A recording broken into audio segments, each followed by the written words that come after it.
నిన్నటి రోజున జగన్మోహన్ రెడ్డి గారి ప్రెస్ మీట్కి సంబంధించి అందరి దృష్టి ఆయన యొక్క ఎడమ చేతుకున్నటువంటి ఉంగరానికి సంబంధించి. గతంలో ఎప్పుడు కూడా జగన్మోహన్ రెడ్డి గారు ఉంగరాలన్నా కూడా ఇవన్నీ కూడా ఎక్కడ కూడా పెట్టుకున్నటువంటి దాఖలాలు అయితే లేవు. చంద్రబాబు నాయుడు గారిని చూసుకుంటే మన గతంలో ఆయన హెల్త్ ట్రాకింగ్ సంబంధించి రింగ్ పెట్టుకున్నా కూడా పూర్తిగా అప్పట్లో ట్రోల్ చేశారు. మరి ఇప్పుడు జగన్మోహన్ రెడ్డి గారు ఎవరిని ఫాలో అవుతున్నారు? ఇదే అంశానికి సంబంధించి మరిన్ని విషయాలు తెలుసుకుందాం. మనతో ఉన్నారు senior journalist doctor Kanakadurga Vadlamani గారు. మేడం నమస్కారం అండి. నమస్తే అండి.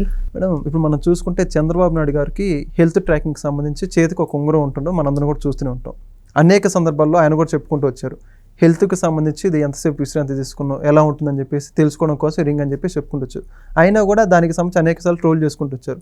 ఇప్పుడు జగన్మోహన్ రెడ్డి గారు అదే రింగు ఆయన ఒక ఎడమ చేతికి ధరించుకోవడం అనేది పూర్తిగా కొంతమేర సోషల్ మీడియాలో వైరల్గా మారుతుందని చెప్పుకోవాలి. చంద్రబాబు నాయుడు గారిని జగన్ ఫాలో అవుతున్నారు కూడా ఏమంటారు? 76 ఏళ్ల ముసలాడు నిన్న వారి మాటల్లో. మరి 76 ఏళ్ల ముసలాడిని ఈ యంగ్ జగన్మోహన్ రెడ్డి గారు ఎందుకు ఫాలో అవుతున్నారు అంటే ఆయనకు అవసరం లేదు కదా. ఇప్పుడు జగన్మోహన్ రెడ్డి గారికి ఇవేమీ అవసరం లేదు. ఆయన ఎందుకంటే ప్యాలెస్ల్లో ఉంటారు, ఏదైనా ఒక శవం దొరికితే పరామర్శకు వస్తారు, లేకపోతే విగ్రహావిష్కరణలకి పరామర్శలకి వస్తారు, వెళ్ళిపోతారు. ఎంత గొడవ చేయాలో అంత చేస్తారు. ప్రజలను ఎన్ని గంటలు ఇబ్బంది పెట్టాలో ఆయన అనుకున్నన్ని గంటలు, అంటే జగన్మోహన్ రెడ్డి గారు ఎన్ని గంటలు అనుకుంటారో అన్ని గంటలు ఆయన రోడ్లు బ్లాక్ చేసి ప్రజల్ని ఇబ్బంది పెట్టి వాళ్ళు వ్యాపారాలు చేసుకోకుండా చేసి ఆయన వెళ్ళిపోతారు. ప్రజల్ని కావాలంటే వాళ్ళ వాహనాలు కొడతాయి, ఊపిరందక కొంతమంది ఆక్సిజన్ అందక చచ్చిపోతారు, ఇవన్నీ జరుగుతాయి. కానీ పాపం ఆయనకు మాత్రం చీమ కుట్టినట్టు కూడా ఉండదు. ఇంకొక ముఖ్యమైన విషయం ఏంటంటే నిన్న 2 విషయాలు జరిగాయి జగన్మోహన్ రెడ్డి గారి విషయంలో. మీరు ఆయన ప్రెస్ మీట్ గమనిస్తే ఒకటి, ఆయన మాట తీరు ఫుల్గా మారిపోయింది. నిన్న కొత్త జగన్మోహన్ రెడ్డిని మనం చూసాం. మీరు గమనించారో లేదో, ఆయన మాట తీరు మారింది నిన్న. ఆ విధానం, పలికే విధానం, వాక్య నిర్మాణం, ఆ ఎండింగ్స్, పదాలు అన్నీ మారాయి. రెండోది, మీరు అన్నట్టుగా ఇలా ఎడంచేయి ఎత్తినప్పుడల్లా ఒక రింగు కనిపిస్తుంది. అది హెల్త్ పర్పస్ కోసం పెట్టుకునే రింగు. అయితే జగన్మోహన్ రెడ్డి గారు రింగు పెట్టుకోకూడదా అండి, ఆయన మనిషి కాదా అని మీరు అనొచ్చు. ఖచ్చితంగా పెట్టుకోవచ్చు, అది ఆయన రైట్. అది ఇప్పుడు ఆయన ఎలా ఉండాలనుకుంటే అలా ఉండే హక్కు ఆయనకుంది. ఎలా మాట్లాడాలనుకుంటే అలా మాట్లాడచ్చు. కానీ దానికి కొద్దిగా పరిమితులు ఉంటాయి, హద్దులు ఉంటాయి మనకు కూడా. అంటే మనం సమాజంలో ఉండేటప్పుడు, సంఘంలో ఉండేటప్పుడు, సంఘంలో మనం వాడే భాష వేరే ఉంటుంది, ఇంట్లో మనం మాట్లాడే విధానం వేరే ఉంటుంది, ఒక గురువుతో మాట్లాడేటప్పుడు వేరేగా మాట్లాడతాము. అంటే మనం ఒక్కొక్క వ్యక్తితోటి ఒక్కో రకంగా మాట్లాడతాం. అది ప్రతి మనిషి నిత్యం చేసే పని. అది దానికోసమని నేను ఇలా మాట్లాడకూడదా, నాకు భావస్వేచ్ఛ లేదా, నేను తిడితే తప్పేంటి అంటే ఎవడో ఏం చెప్పలేడు. ఇప్పుడు ఎందుకు ఈ మాట అన్నానంటే, ఇప్పుడు మార్పు అనేది వచ్చింది కాబట్టి, ఇప్పుడు వాళ్ళ ఛానల్లో ఒక ఆయన ఏదో అంటే అది మాకు సంబంధం ఏంటి, ఆయన ఎవడో వచ్చిన అనలిస్ట్ అన్నాడు అంటే, మీరు ఒక ముఖ్యమంత్రిగా పనిచేసి ఒక ఎమ్మెల్యేగా ఉంటూ ఒక ఎమ్మెల్యే భార్య నడిపే ఛానల్లో ఒక తప్పు జరిగినప్పుడు మీ బాధ్యత అది. ఎందుకంటే మీరు ప్రజల మనిషి కాబట్టి. అంతవరకే నేను చెప్తా. అంటే మీరు ఎందుకంటే ఇలా అడుగుతున్నారంటే దానికి వివరణ చెప్తున్నాను. కాబట్టి ఒక రెస్పెక్టబుల్ సిటిజన్గా ఈ సంఘంలో ఆయన మీద బాధ్యత ఉంది. ఎవరు తప్పు చేసినా దాన్ని సమర్థించకూడదు ఎవరు కూడా. ఆ తప్పుకి బాధ్యత వారు కూడా తీసుకోవాలి, అవునా కదా? ఎందుకంటే ఆయన కొమ్మినేని సమర్థించారు. పోనీ నాకు సంబంధం లేదని వదిలేశారా పూర్తిగా? అది నాకు సంబంధం లేదు, ఆ ఛానల్ వ్యవహారం భారతీరెడ్డిది, లేదంటే భారతీరెడ్డికి కూడా సంబంధం లేదని వదిలేయలేదుగా. కొమ్మినేనిని వెనకేసుకొచ్చి కొమ్మినేని కోసం పోరాటం చేయించి కొమ్మినేని కోసం లాయర్ని పెట్టి ఆయన బయటకు తీసుకొచ్చారు. అందుకని మనం మాట్లాడుతున్నాం. అంటే ఈయన ఒక బాధ్యత గల ఎమ్మెల్యేగా ఆయన మాట తీరు మార్చుకున్నారు. ఇప్పుడు ఐపాక్ వాళ్ళు మళ్ళీ కొత్త టీం ఏదో వచ్చిందని నిన్న వచ్చింది వార్త. సో ఐపాక్ వాళ్ళు చెప్పారా, లేదు డాక్టర్స్ చెప్పారా, ఇది హెల్త్కి సంబంధించి కాబట్టి.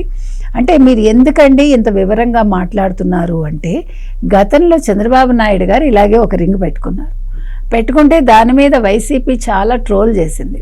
ఈవెన్ జగన్మోహన్ రెడ్డి గారు కూడా దాని మీద సెటైర్స్ వేశారు. అంటే నేను అనేది, ఒక మనిషికి ఆరోగ్యం పట్ల శ్రద్ధ చాలా అవసరం. అది చిన్నవాళ్ళ పెద్దవాళ్ళ.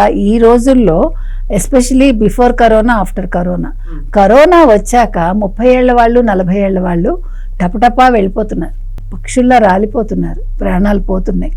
కాబట్టి మీరు తినే తిండి మీద మీకు కంట్రోల్ ఉండాలి.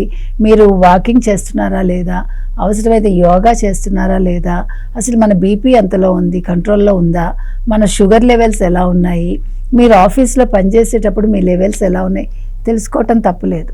ఇప్పుడు చంద్రబాబు నాయుడు గారికి ఇవాళ కాదండి, కొత్తగా ఆయనకేమి హెల్త్ కాన్షియస్ రాలేదు. మీకు తెలుసో లేదో న్యూట్రిషన్ డిపార్ట్మెంట్ ఉంది వాళ్ళకి. ఎన్టీఆర్ ట్రస్ట్లో వాళ్ళకి న్యూట్రిషన్ డిపార్ట్మెంట్ ప్రత్యేకంగా ఉంది. దానికి ఒక ఆవిడ హెడ్గా ఉంటారనమాట. ఆవిడతోటి ఆయన అంటే ఫ్రీక్వెంట్గా మాట్లాడుతూ ఉంటారు, తన్ని తాను చెక్ చేసుకుంటూ ఉంటారు.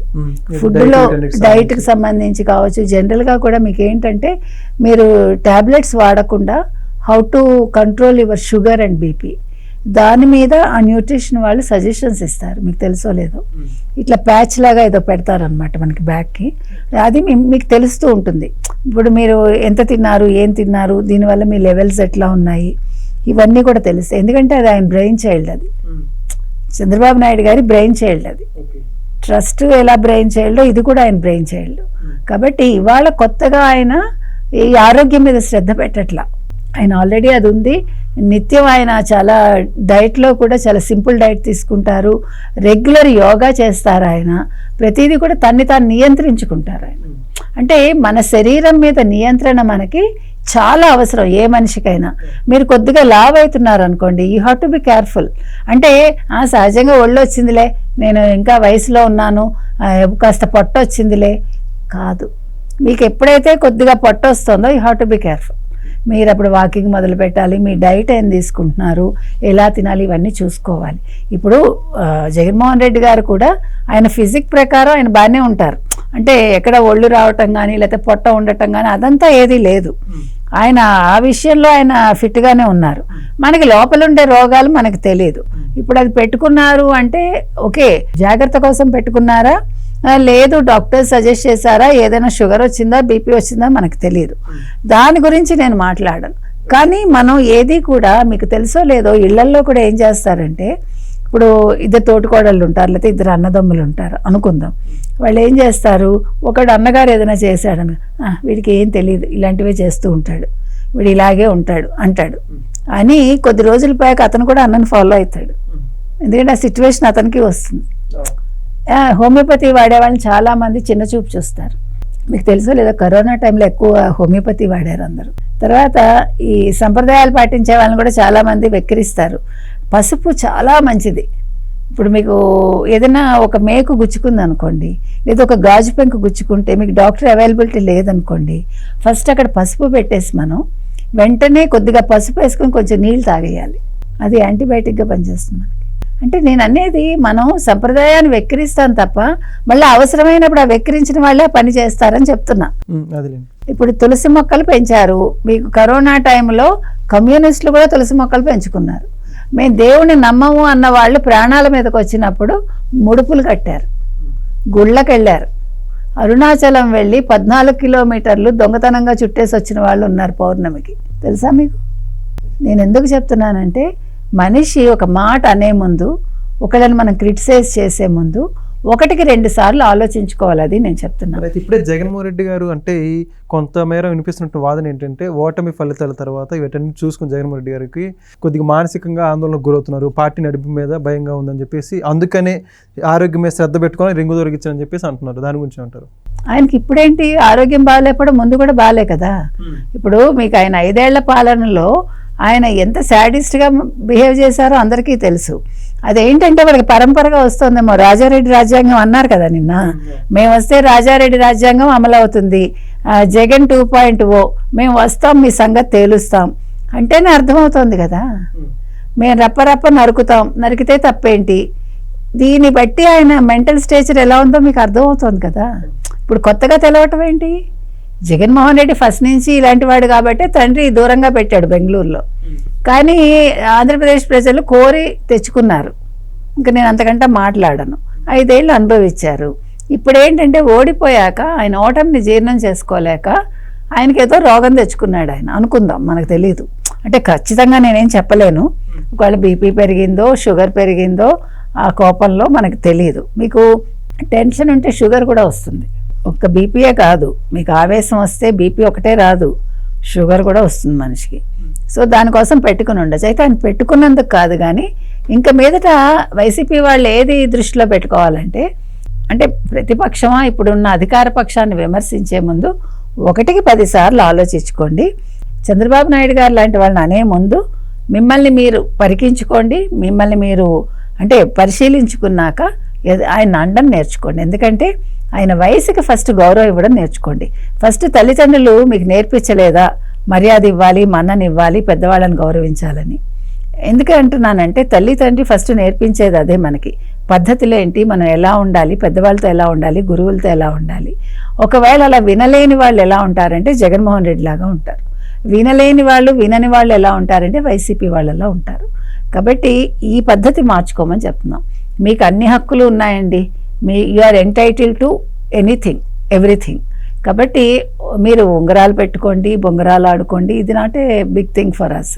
ఓన్లీ థింగ్ ఏంటంటే చంద్రబాబు నాయుడు లాంటి వాళ్ళని అనే ముందు 1కి 10 సార్లు ఆలోచించుకోమని మనం ఈ సందర్భంగా చెప్తాం. Thank you madam. Please subscribe to Leo News for more videos.